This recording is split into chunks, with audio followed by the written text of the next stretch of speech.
Cabinet मंत्री सुबोध उनियाल के आवास पहुंचे सीएम धामी। सीएम ने सुबोध उनियाल को जन्मदिन की बधाई दी है। सुबोध उनियाल को सीएम ने पौधा भेंट किया है। तो आज कैबिनेट मंत्री सुबोध उनियाल का जन्मदिन है और उनको बधाई देने के लिए सीएम पुष्कर सिंह धामी उनके घर पर पहुंचे हैं और अपने साथ भेंट स्वरूप ये पौधा लेकर आए हैं उनके लिए। सुबोध उनियाल का जन्मदिन उनके आवास पर सीएम पुष्कर सिंह धामी ने केक काटकर उनको खिलाया और भेंट स्वरूप उनको ये पौधा दिया है।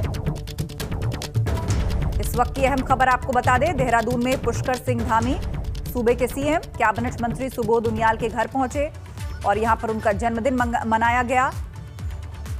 एक दूसरे को मिठाई खिलाकर, केक खिलाकर ये जन्मदिन मनाया गया। उसके बाद अपने साथ पौधा भेंट स्वरूप लाए हैं सीएम और कैबिनेट मंत्री सुबोध उनियाल को उन्होंने जन्मदिन पर तोहफे के तौर पर यह पौधा दिया। कैबिनेट मंत्री सुबोध उनियाल का आज जन्मदिन है।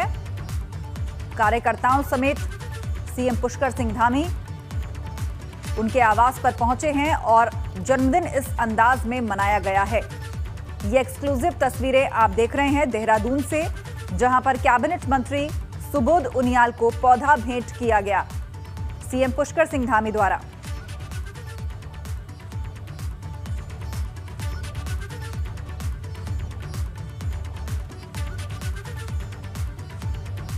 आज से उत्तराखंड में बिजली संकट गहरा सकता है, क्योंकि ऊर्जा सचिव से बातचीत बेनतीजा होने के बाद सोमवार को आधी रात से ऊर्जा कर्मचारी हड़ताल पर चले गए हैं। बिजली विभाग के कर्मचारी 14 मांगों को लेकर प्रदर्शन कर रहे हैं और उन्होंने चेतावनी भी दी थी कि अगर मांगे नहीं मानी गई तो सभी हड़ताल पर जाएंगे। ऊर्जा कर्मचारियों की मांग को लेकर सोमवार को सचिवालय में ऊर्जा सचिव ने काफी देर तक बातचीत की, जिसमें ऊर्जा सचिव बिजली कर्मचारियों के बीच घंटों बातचीत हुई। बावजूद इसका कोई हल नहीं निकला। ऊर्जा सचिव ने मांगों को पूरा करने के लिए 3 महीने का वक्त मांगा, जिसे बिजली कर्मचारियों ने खारिज कर दिया। कर्मचारी सोमवार आधी रात से हड़ताल पर चले गए।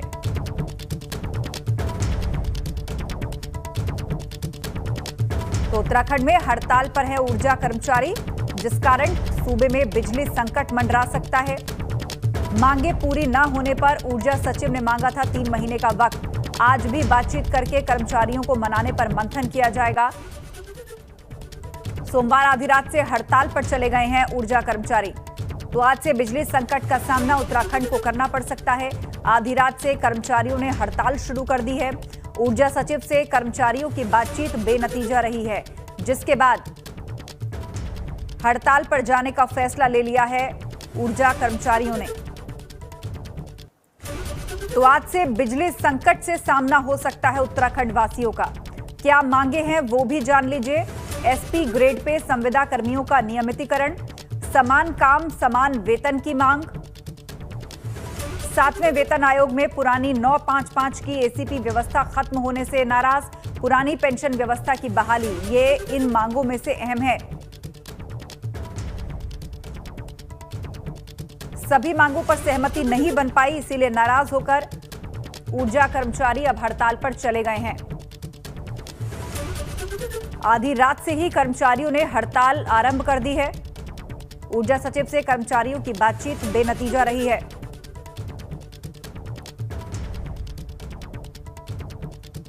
उत्तराखंड में हड़ताल पर है ऊर्जा कर्मचारी। आधी रात से कर्मचारियों ने हड़ताल की शुरुआत कर दी है। सीधे अब आपको लिए चलते हैं देहरादून। हमारे सहयोगी विनोद हमारे साथ लाइव जुड़ रहे हैं। विनोद, किस तरह का बिजली संकट या परेशानियां आम लोगों को हो सकती हैं, और अहम बात यह कि क्या आगे भी बातचीत के लिए अब सरकार की तरफ से ये मनाने के लिए कोई पेशकश की जाएगी? बिल्कुल, देखिए, सभी कर्मचारियों को मनाने की पेशकश भी शुरू हो गई है और ऊर्जा मंत्री हरक सिंह रावत की ओर से ये पेशकश की गई है कि आखिरकार जो भी 14 सूत्रीय मांग ऊर्जा विभाग के कर्मचारियों की है, जो लगातार अपने मांगों को मनवाने के लिए प्रदर्शन कर रहे हैं। कल भी बैठकें बेनतीजा निकली। पहले वो ऊर्जा सचिव से मिले और उसके बाद में मुख्य सचिव एस एस संधू ने मोर्चा संभाला, लेकिन उस बैठक का भी कोई निष्कर्ष नहीं निकला है। यही वजह है कि रात के 12 बजे से लेकर अब जितने भी कर्मचारी हैं जो अपने 14 सूत्रीय मांगों को लेकर अड़िग हैं, उनका प्रदर्शन जारी है। उन्होंने हड़ताल का ऐलान कर दिया है और बिजली संकट गहरा सकता है, क्योंकि उन्होंने ऐलान किया है कि आधी रात से ही बिजली पूरे प्रदेश में नहीं दी जाएगी। ऐसे में वैकल्पिक व्यवस्था विभाग कर रहा है। आखिरकार अगर बड़ी संख्या में सभी कर्मचारी हड़ताल पर जाते हैं तो एक बिजली का संकट पूरे प्रदेश में गरमा सकता है और यही वजह कि लगातार विभाग भी चिंतित है और जल्द ही सरकार को सोचना होगा। आखिरकार बिजली विभाग के तमाम जितने भी कर्मचारी हैं उनकी 14 सूत्रीय मांग है उनको जल्द से जल्द मान लिया जाए, ताकि जो बिजली संकट उत्तराखंड में अलग अलग क्षेत्रों में या पूरे प्रदेश में मंडरा सकता है तो उससे जरूर निजात मिले। लिहाजा आज सरकार की ओर से या ऊर्जा मंत्री की ओर से जरूर ये दावा किया जा रहा है कि आखिरकार जल्द से जल्द बिजली कर्मचारियों की मांगों को मान लिया जाए और जो भी उनकी मांग है उन पर सरकार अपना हरी झंडी दे दे। और यही वजह कि रात से वो हड़ताल पर चले गए हैं। हालांकि अभी किसी भी क्षेत्र से बिजली संकट की कोई घटना और या फिर इस तरह की चीज़ें सामने नहीं आई है, लेकिन पूरे रात के 12 बजे से लेकर, क्योंकि कल पूरा दिन ऊर्जा सचिव हो या फिर मुख्य सचिव हो, उनके साथ में ऊर्जा कर्मियों के साथ में बातचीत हुई है, बैठकें हुई हैं। बिल्कुल, और वो बैठकें जो है बेनतीजा साबित हुई और इसीलिए सभी कर्मचारी हड़ताल पर चले गए हैं, लेकिन कोशिशें जारी हैं कि उनको मना लिया जाए। आप बने रहिए विनोद, आगे भी खबर पर हम आपसे चर्चा करेंगे। लेकिन दर्शकों को बता दें कि आज धामी सरकार की अहम कैबिनेट बैठक है। सुबह 11 बजे सचिवालय में यह अहम बैठक होगी। सीएम पुष्कर सिंह धामी बैठक की अध्यक्षता करेंगे। ऊर्जा विभाग के कर्मचारियों को लेकर हो सकता है बड़ा फैसला। वेतन और नियमितीकरण समेत 14 सूत्रीय मांगों पर फैसला संभव है। पुलिस ग्रेड पे मामले में भी लिया जा सकता है अहम फैसला। शिक्षा गृह विभाग से जुड़े मुद्दों पर भी फैसला संभव है। उपनल कर्मियों के वेतन और नियमितीकरण पर भी मंथन। कुछ विभागों की नियमावली में भी हो सकता है संशोधन। तो ये अहम मसले हैं जिन पर कैबिनेट की बैठक में चर्चा की जाएगी। पुलिस ग्रेड पे मामले में भी अहम फैसला आज लिया जा सकता है। शिक्षा गृह विभाग से जुड़े हुए मुद्दों पर भी फैसला संभव है। उपनल कर्मियों के वेतन और नियमितीकरण पर भी मंथन होगा। कुछ विभागों की नियमावली में भी संशोधन हो सकता है। विनोद हमारे साथ लाइव जुड़ रहे हैं। विनोद, बताइएगा कैबिनेट में और कौन कौन से मुद्दे हैं और क्या एजेंडा है आज की बैठक का?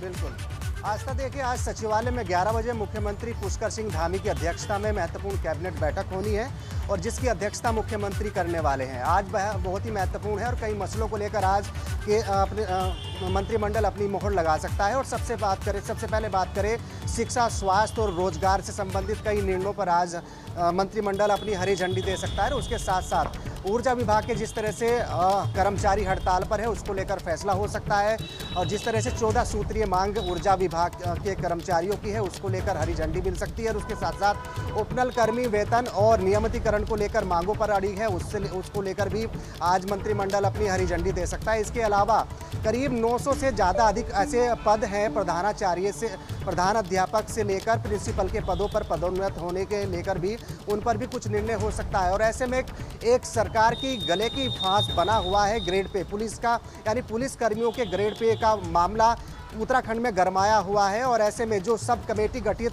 उत्तराखंड में हुई थी जिसकी अध्यक्षता सुबोध उनियाल और उसके साथ साथ धन सिंह रावत और रेखा आर्य उसमें सदस्य थे, उनकी रिपोर्ट भी सरकार को प्रेषित कर दी गई है। तो पुलिस के ग्रेड पे वाले मसले को लेकर भी आज निर्णय आज हो सकता है। इसके साथ साथ में कई ऐसे विभाग हैं जिनकी नियमावली में संशोधन हो सकता है। तो महत्वपूर्ण यही है कि उपनल कर्मी हो या फिर ऊर्जा कर्मी हो, उसके साथ साथ पुलिस का ग्रेड पे वाला मसला हो, कई ऐसे महत्वपूर्ण फैसले हैं। आज धामी सरकार की कैबिनेट बैठक में आज ये निर्णय हो सकते हैं और उसके बाद में शासकीय प्रवक्ता सुबोध उनियाल ब्रीफ करेंगे आखिरकार कौन कौन से महत्वपूर्ण फैसलों पर आज सरकार मंथन करके अपना ये निर्णय लेती है। आस्था जी हाँ, बिल्कुल, अब देखना होगा कि मंथन करके सरकार कितने महत्वपूर्ण निर्णय लेती है। आपका शुक्रिया विनोद, आप नजर बनाए रखिए, आगे भी हम अपडेट आपसे लेंगे। देहरादून से अगली खबर, आज से सभी कर्मचारियों का ऑफिस जाना होगा। सरकारी कार्यालयों में 50% कर्मियों की बाध्यता को खत्म करके 100% क्षमता के साथ अब सरकारी दफ्तरों को खोला जा रहा है। शासन स्तर से भी इसका आदेश जारी कर दिया गया है।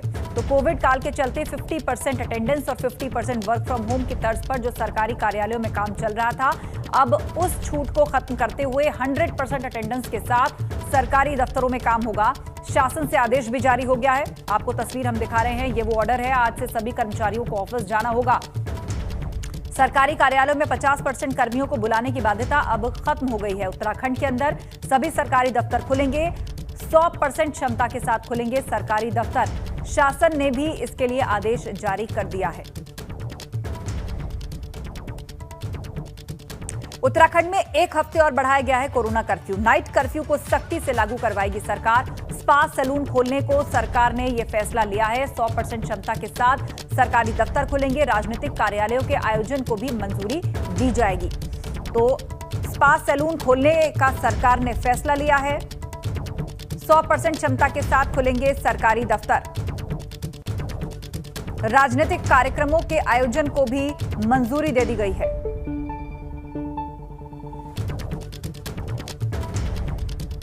सीधे अब आपको लिए चलते हैं, रुक करेंगे पंकज राणा, हमारे सहयोगी हमारे साथ जुड़ गए हैं। पंकज, बताइएगा तैयारी क्या है प्रशासनिक स्तर से? अब सभी सरकारी दफ्तरों में 100% अटेंडेंस होगी, स्पा सैलून भी खोले जा रहे हैं। किस तरह की छूटें और प्रशासनिक तैयारियां उनके मद्देनजर? बिल्कुल आस्था, देखिए सरकार ने कोविड कर्फ्यू में इस बार थोड़ी छूट और दी है। हालांकि इससे पहले जब कोविड कर्फ्यू बढ़ाया गया था तो बड़े स्तर पर छूट दी गई थी। इसमें बाजारों को 9 बजे तक खोलने का मसला था। उसके साथ ही जो शिक्षण संस्थान है उन पे 50% क्षमता के साथ ही खोलने की अनुमति दी गई थी। इसके अलावा आज से कोविड कर्फ्यू को 4 अगस्त तक बढ़ा दिया गया है और इस सुबह 6:30 बजे तक लागू रहेगा। और साफ तौर पर कहा जा सकता है कि जिस तरह सरकार ने ये निर्णय लिया है उसके बाद कई रियायतें ये सपा को खोला गया है, इसके बाद सैलून खुले गए हैं। इसके साथ साथ ये थिएटर और अन्य जो मनोरंजक पार्क है उनको खोलने की अनुमति दी गई। लेकिन इसमें मनोरंजक पार्क और राजनीतिक और सामाजिक कार्यक्रम के लिए सरकार ने एक बाध्यता इसमें रखी है कि जो संबंधित अधिकारी होंगे, सक्षम अधिकारी होंगे, उनसे पहले इसके लिए अनुमति लेनी होगी। उसके बाद ही सामाजिक और जो मनोरंजक कार्यक्रम है वो किए जा सकेंगे। राजनीतिक कार्यक्रम के लिए भी सक्षम अधिकारी से अनुमति लेनी होगी। तो ये छूट दी गई है। इसके साथ साथ ही नाइट कर्फ्यू होगा, उसमें सख्ती बरती जाएगी। 9 बजे के बाद क्योंकि बाजार पूरी तरह से बंद कर दिए जाएंगे और बाजारों के बंद होने के बाद किसी भी तरह से आवाजाही बड़े स्तर पर की जाती है तो उस पर कार्रवाई की जाएगी। हालांकि अभी पिछले दौरान जो कोविड कर्फ्यू में भारी स्तर पर छूट दी गई तो बड़ी मात्रा में लोगों की आवाजाही बाजारों में रही है। और सुबह के वक्त जब ऑफिस का वक्त होता है तो सभी जो लोग हैं वो घरों से निकलकर अपने अपने गंतव्य के लिए जाते हैं तो काफी संख्या में आवाजाही होती है। अभी ये कहा जा सकता है कि सरकार जिस तरह से रियायतें दे रही है, जिस तरह से कोविड कर्फ्यू बढ़ा रही है, उसके साथ साथ ही लोग भी पूरी तरह से अब इस बिल के साथ अवेयरनेस को नहीं मान रहे हैं और पूरी तरह से ये कर रहे हैं कि वो लगातार बाजारों की तरफ जा रहे हैं। तमाम भीड़ इकट्ठा हो रही है, बाजारों में लगातार लोग पहुंच रहे हैं। उन्हें कोविड का डर इतना नहीं रहा है क्योंकि मामले लगातार कम हो रहे हैं आस्था, इस वजह से लोग के अंदर भी ये डर नहीं है। अब ये देखना बड़ा दिलचस्प हुआ कि सरकार जिस तरह से रियायतें दे रही है, छूट दे रही है, उसके बाद किस तरह से सख्ती की जाती है। खासकर रात के समय जहां सख्ती के निर्देश दिए गए हैं। जी हाँ, बिल्कुल, आप हमारे साथ बने रहिए, लेकिन लोगों को भी जिम्मेदारी समझनी होगी। बेशक मामले घट रहे हों, लेकिन भविष्य में ये ना बढ़े, इसके लिए अभी सतर्कता बहुत जरूरी है। देहरादून से अगली खबर। आज भी उत्तराखंड के 5 जिलों में मौसम का रेड अलर्ट है। 5 जिलों में भारी से बहुत भारी बारिश की आशंका जताई गई है। वो 5 जिले कौन से, उनका नाम भी जान लीजिए। पिथौरागढ़, बागेश्वर, नैनीताल, पौड़ी और देहरादून, इसके लिए ये अलर्ट है। पूरे प्रदेश में 30 जुलाई तक भारी बारिश हो सकती है। बारिश की वजह से प्रदेश में कई सड़कें पहले से बंद हैं। पहाड़ी इलाकों में नदियों और नालों से दूर रहने का अलर्ट जारी किया गया है। मौसम विभाग ने लैंडस्लाइड की भी चेतावनी जारी की है। तो 5 जिलों में भारी से बहुत भारी बारिश की आशंका जताई है मौसम विभाग ने। पहाड़ी इलाकों में नदियों और नालों से दूर रहने की हिदायत दी गई है। लैंडस्लाइड हो सकता है, इसके लिए भी चेतावनी मौसम विभाग ने दी है। 5 जिलों में ये अलर्ट है, जिसमें राजधानी देहरादून भी शामिल है। तो मौसम विभाग ने उत्तराखंड के लिए अनुमान लगाया है कि 5 जिलों में भारी से बहुत भारी बारिश हो सकती है। पिथौरागढ़, बागेश्वर, नैनीताल, पौड़ी और देहरादून, इसके लिए ये अलर्ट है। पूरे प्रदेश में 30 जुलाई तक भारी बारिश हो सकती है। पंकज हमारे साथ जुड़े हुए हैं। पंकज, बारिश का सिलसिला रुकने वाला नहीं है। 5 जिले जिसमें राजधानी देहरादून भी शामिल है, नैनीताल भी शामिल है। पहाड़ों में नदियों और नालों से लोग दूर रहें, क्या अलर्ट और चेतावनी लोगों को दी गई है? और प्रशासन की तरफ से लैंडस्लाइड जैसे हादसे और पहाड़ों में जो बहकर के मलबा और पानी आता है उसके बाद जो घरों तक पहुंच जाता है, उससे बचने के लिए क्या एहतियात के तौर पर कदम उठाए जा रहे हैं? बिल्कुल आशा, देखिए सुबह से ही बारिश का सिलसिला जारी है और कल 26 तारीख से ही लगातार जारी था। मौसम विभाग ने कहा था कि 29 तारीख तक जो प्रदेश भर में बारिश का सिलसिला जारी रहेगा, लेकिन 2 दिन सबसे महत्वपूर्ण बताए थे, 26 और 27 जुलाई का। और आज इस तरह से पीछे मौसम नजर आ रहा है। तमाम लोग जो दर्शक देख रहे हैं कि किस तरह से सुबह से ही लगातार बारिश का सिलसिला बना हुआ है। रुक रुक कर हालांकि बारिश हो रही है, लेकिन जिस तरह से मौसम का मिजाज बना हुआ है तो ये कहा जा सकता है कि जिस तरह से मौसम विभाग ने अलर्ट जारी किया था उसके बाद पूरी तरह से ये भारी बारिश हो सकती है। खासकर जो 5 जिले कहे हैं मौसम विभाग ने, उनके मद्देनजर पूरी तरह सतर्कता बरती गई है। और खासकर जिस तरह से जो नदी के किनारे रह रहे हैं लोग, उनको भी अलर्ट मोड पर रखा गया है कि किसी भी तरह की यदि सावधानी बरती गई तो उनमें दिक्कत आ सकती है। खासकर जो 5 जिले हैं, देहरादून, उत्तरकाशी, पिथौरागढ़, बागेश्वर और इसके अलावा नैनीताल, इन जिलों में अलर्ट जारी किया गया है। नदी के किनारे वाले रहने वाले लोगों को भी अलर्ट जारी किया गया। और खासकर हरिद्वार, क्योंकि बिल्कुल ये पूरा अलर्ट जो है वो इन सभी जिलों के लिए जारी किया गया है और लोगों को भी चेतावनी दी गई है कि वो नदी नालों से बचकर रहें। बहुत शुक्रिया अपडेट के लिए पंकज। उधर अल्मोड़ा के लिए मौसम विभाग की भविष्यवाणी सटीक साबित हुई है। यहां पर रुक रुक कर बारिश हो रही है। हालांकि रिमझिम बारिश से सब्जी उत्पादन को नुकसान पहुंचा है। नदी नाले उफान पर हैं। जिला प्रशासन ने भारी बारिश और आपदा से निपटने के व्यापक इंतजाम किए हैं। प्रशासन अलर्ट पे, तो हम लोगों ने हर जगह जेसीबी को स्टेशन कर रखा है। 1 स्थानों पे हमारी एम्बुलेंसेस भी वो तैनात हैं जो ट्रांसशिपमेंट के लिए तैयार हैं। तथा ये भी पूरी सजगता के साथ सभी अधिकारियों को भी निर्देशित कर दिया गया है कि अपने अपने फील्ड में रहें और कोई भी अगर आपदा आती है तो तुरंत कंट्रोल रूम को स्थापित करें ताकि त्वरित कार्रवाई की जा सके। पति की निशानदेही पर पत्नी का शव बरामद कर लिया गया है। दिल्ली से पत्नी को नैनीताल घुमाने ले गया था पति, रास्ते में ही कर दी थी पत्नी की हत्या। नैनीताल मार्ग के सुनसान क्षेत्र में फेंक दिया था शव। दिल्ली और नैनीताल पुलिस ने शव को बरामद कर लिया है। रामनगर में वन विभाग की टीम ने खौफ का पर्याय बने तेंदुए को कड़ी मशक्कत के बाद पकड़ लिया। तराई पश्चिमी वन प्रभाग के अंतर्गत पड़ने वाले तेलीपुरा गांव और चिल्किया गांव में काफी दिनों से तेंदुए का आतंक था। पिछले दिनों कई मवेशियों पर तेंदुए ने हमला किया था और एक शख्स को भी घायल किया था।